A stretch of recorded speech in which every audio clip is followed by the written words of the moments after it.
Well, good morning, everyone. Happy Monday to you. It is Magnificent Monday, and I'm excited today to come to you to talk to you a little bit about one of my favorite seasons. It is my favorite season, and that is the fall season. So we are embarking upon that season. As I told you, my birthday is in the month of September. So I love it because that's when the leaves start changing. You start seeing different colors. You start seeing the leaves falling.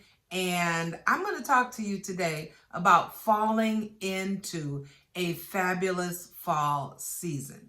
How do you fall into a fabulous fall season? Getting ready. I'm already changing some things in my house. I'm already putting out my little pumpkins and the greens and the oranges and just making it more fall looking for me. So let's get started. So I'm going to talk a little bit about some of the things that you can do to get your season moving, to get things really changing in your own life. Not only fall is time of change, but also some changes that you can make in your own life to move you to where you want to be in your health. So let's go. So losing weight in the fall can be that opportunity to reset and create some healthy habits.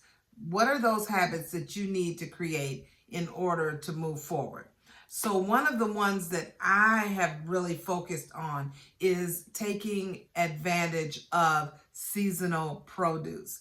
Now, I'm taking advantage of it because I absolutely love some of the fall vegetables, seasonal fruits and vegetables. Fall is a time when pumpkins are everywhere.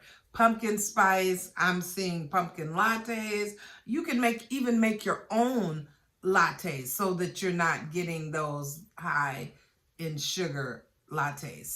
So many things. Pumpkins are the big thing. Squash, sweet potatoes, apples, Brussels sprouts, all of those are my favorites. No kidding. All of those. I love them. So these foods are low in calories and they're packed with fiber. And we need the fiber to help with the feeling of being satisfied and full. So let's focus on some healthy fruits and vegetables, seasonal fruits and vegetables. The next thing, as far as the seasonal produce, is making hearty soups. Now, that is one of my favorite things to do as well. I make a wonderful split pea soup. I'm telling you, with split peas, with the carrots, putting some extra veggies in there, adding a little bacon in there. And if you don't want the bacon, you don't have to, but that's what I add to it to give it that extra flavor, some onions, and oh my God, split pea soup for the fall.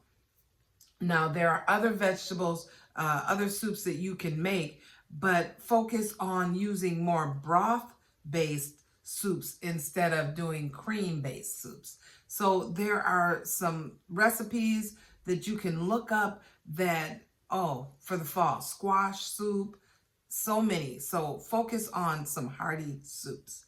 So number two, one of the things that I focus on is the warm, comforting foods. So focus on those warm, comforting foods, making some substitutes for the foods that you want to eat.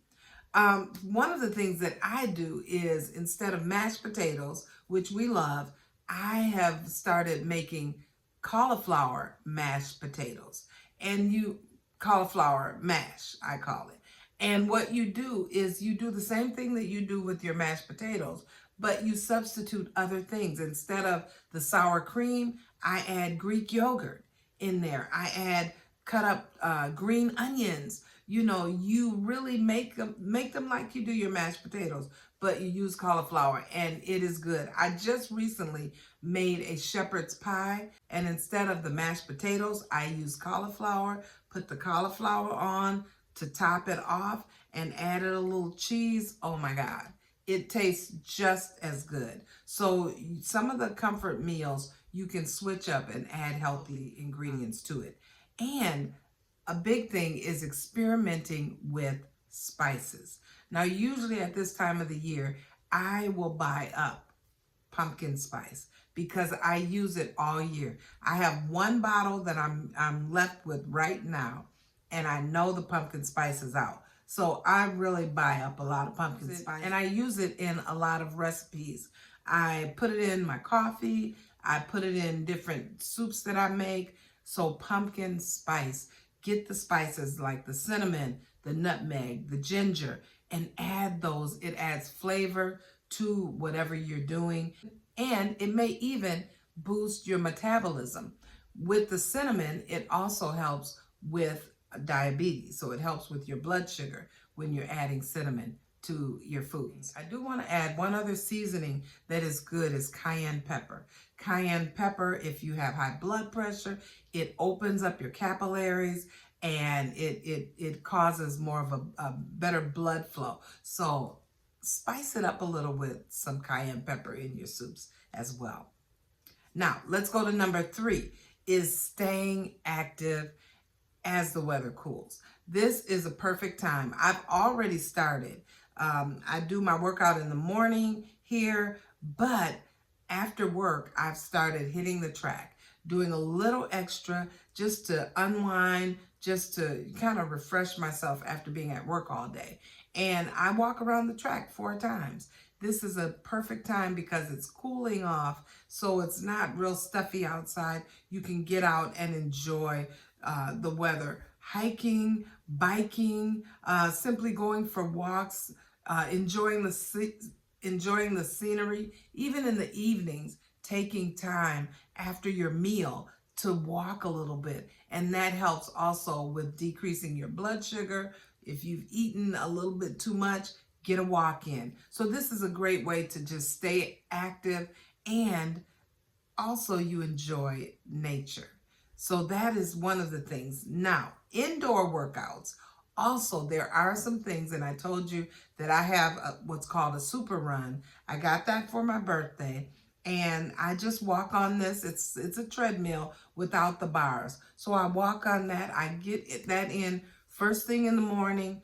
I get on my super run and I work out. I got it on Amazon. I think it was like $119, something like that. But it's an easy way if it's raining out, if it's too cold out, if it's snowy, whatever the case, you also have an alternative to working out. But this is a good time for strength training. It's a good time to do some stretching or yoga if you prefer yoga. High intensity workouts that you can do indoors as well, but get active. And then number four. Now I'm going to come with more as the time goes on, but I want to just talk about number 4. This is the final one for today, and that is planning for holiday temptations. Now, my goal for this year, and I told my family, is healthy holiday. We're going to have healthy holiday. I don't want to go into 2025 saying, okay, I got to go on the Daniel fast. Okay, I got to do this. I want to already be on my journey to living healthy. So, healthy holiday is my goal for this year. So that means starting in October when Halloween comes and there's chocolates and there's candies and you're helping your grandchildren and you're helping your children with their candy, decreasing that, watching what you do with that, getting into Thanksgiving and what are you having for your meal, really planning out what type of healthy meals or dishes can we make. Start looking now for Christmas and for Thanksgiving to have healthier options. Like I said, the cauliflower mash. You can find healthy options to whatever it is that you want to cook for your family. Really focusing in on portion control with the holidays coming up. It's so easy to overindulge. It's so easy to just start eating, and before you know, you don't realize how much you've taken in. So really focus on portion control and balancing your meals to include proteins, healthy fats, and carbohydrates. Okay, so that is really focusing in for the holidays. Healthy holiday alternatives. You know, you can change up some things with your gatherings, making sure that if nobody else does, you bring a healthy meal. So that if there's nothing healthy there, well, there's usually always fruit and veggie trays, but you can have a dish that you can enjoy and not overindulge. Really cutting out sugars in your desserts and using healthy, natural sweeteners in your desserts as well. So there is a way. Really focus on this holiday season. As you go into January, you're already in motion. Okay, so these are just a few tips that I wanted to give you today. So I want to continue this series on having a fabulous fall season. I hope you enjoyed this. For those of you that are not subscribers here, I encourage you now to hit that subscribe button and join us so that you can hear more ideas that you can do for you, not only you, your family, and those that you love. All right, have an amazing Monday, and I will see you again soon. Take care.